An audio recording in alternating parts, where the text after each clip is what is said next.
নমস্কাৰ বন্ধুসকল আপোনালোকে বাৰু জানেনে ভাৰতৰ এগৰাকী মহিলাৰ শৰীৰত এনে এবিধ তেজৰ গ্ৰুপ পোৱা গৈছে যিটো তেজৰ গ্ৰুপ পৃথিৱীত এ গ্ৰুপ বি গ্ৰুপ বা অ' পজিটিভ আদি যিমান তেজৰ গ্ৰুপ আছে কোনো এবিধ গ্ৰুপৰ লগত মিল নাই আৰু পৃথিৱীৰ 8.2 বিলিয়ন জনসংখ্যাৰ ভিতৰত কোনো এজন ব্যক্তিৰ লগত এই তেজৰ গ্ৰুপবিধ মিল নাই অৰ্থাৎ বিশ্বত প্ৰথমবাৰৰ বাবে এনে তেজৰ নমুনা পোৱা গৈছে ভাৰতৰ কৰ্ণাটকৰ কোলাৰ জিলাৰ 38 বছৰীয়া এগৰাকী মহিলাৰ শৰীৰত এই তেজৰ গ্ৰুপবিধ 2025 চনৰ জুন মাহত ইউকেৰ ইণ্টাৰনেশ্যনেল ব্লাড গ্ৰুপ ৰেফাৰেন্স লেবৰেটৰীত পৰীক্ষা কৰি এই তেজৰ গ্ৰুপবিধক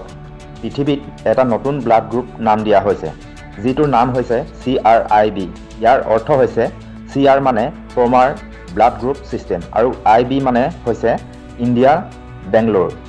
এই মহিলাগৰাকীয়ে বিশ্বত প্ৰথমগৰাকী ব্যক্তি যাৰ দেহত CRIB নামৰ নতুন ব্লাড গ্ৰুপ পোৱা গৈছে ভাবি চাওক যিবিধ তেজ বিশ্বত পোন প্ৰথমবাৰৰ বাবে পোৱা গৈছে আৰু যাক নতুনকৈ নাম দিবলগীয়া হৈছে মানে ভাৰতত যিটো কাম বা সৃষ্টি উদ্ভাৱন হয় একেবাৰে ধামাকা হোৱাৰ দৰে হয়